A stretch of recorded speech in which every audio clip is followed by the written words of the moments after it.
क्या आप भी सालों से किराए के घर में रह रहे हैं और हर महीने अपनी मेहनत की कमाई का एक बड़ा हिस्सा मकान मालिक को देते हैं? क्या आपको लगता है कि आज के दौर में जहां प्रॉपर्टी के दाम आसमान छू रहे हैं, एक आम आदमी कभी अपना घर नहीं बना पाएगा? दोस्तों, निराश मत होइए। क्या आपको पता है कि सरकार की नई स्कीम के तहत आपको घर खरीदने के लिए लाखों की सब्सिडी मिल सकती है? आज राज टीवी पर हम आपको बताएंगे कि 2026 में कम बजट में घर कैसे खरीदें और सरकार से मदद कैसे लें।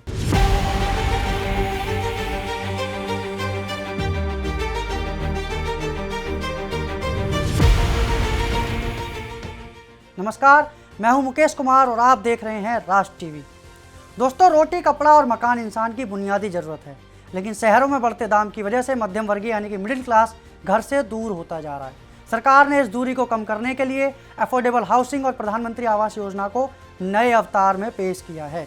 आज के इस एपिसोड में हम समझेंगे कि इस योजना का लाभ उठाने के लिए आपकी योग्यता क्या होनी चाहिए और कम बजट वाले प्रोजेक्ट्स को कैसे पहचानें। पहली बात, प्रधानमंत्री आवास योजना PMAY 2026 का नया रूप। सरकार ने प्रधानमंत्री आवास योजना के तहत अब मध्यम वर्गीय परिवारों यानी कि MIG के लिए भी नई रियायतों की घोषणा की है। अगर आप पहली बार घर खरीद रहे हैं तो आपको होम लोन के ब्याज पर सब्सिडी मिल सकती है। इसके लिए आपकी सालाना आय के हिसाब से अलग अलग कैटेगरी बनाई गई हैं। बैंक से इसके बारे में इंटरेस्ट सब्सिडी के नाम पर जानकारी जरूर मांगें। दूसरी बात, क्या है अफोर्डेबल हाउसिंग? ये वो प्रोजेक्ट होते हैं जिन्हें सरकार विशेष छूट देती है ताकि बिल्डर उन्हें सस्ते में बेच सके। इन घरों की कीमत और साइज सरकार तय करती है। यहाँ आपको कम कीमत में बेसिक सुविधाएं जैसे कि पार्किंग, पानी, बिजली मिल जाती हैं। महाराष्ट्र में MHA, DA और अन्य राज्यों में हाउसिंग बोर्ड ऐसे घरों के लिए लॉटरी निकालते हैं।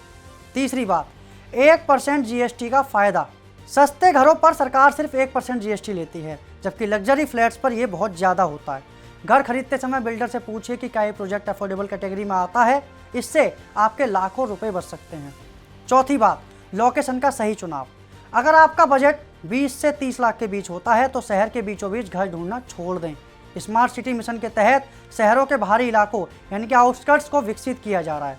वहाँ आज निवेश करेंगे तो 5 साल बाद वो इलाका पूरी तरह विकसित हो जाएगा और आपके घर की कीमत भी बढ़ेगी। पाँचवीं बात, हिडन कॉस्ट से बचें। सस्ते घर के चक्कर में ये देखना ना भूलें कि वो आने जाने का साधन यानी कि ट्रांसपोर्ट कैसा है। अगर घर सस्ता है लेकिन ऑफिस जाने में रोज़ 200 रुपये खर्च हो रहे हों तो वो घर आपको महंगा पड़ेगा। इसलिए कनेक्टिविटी पहली प्राथमिकता रखें। दोस्तों, अपना घर सिर्फ एक निवेश नहीं, एक सुरक्षा है। सरकार की योजनाओं का लाभ उठाएं, अपनी बचत को सही जगह लगाएं और छोटे घर से ही सही लेकिन शुरुआत ज़रूर करें। याद रखिए, किराए की रसीद सिर्फ कागज़ है, लेकिन घर के कागज़ आपकी संपत्ति हैं।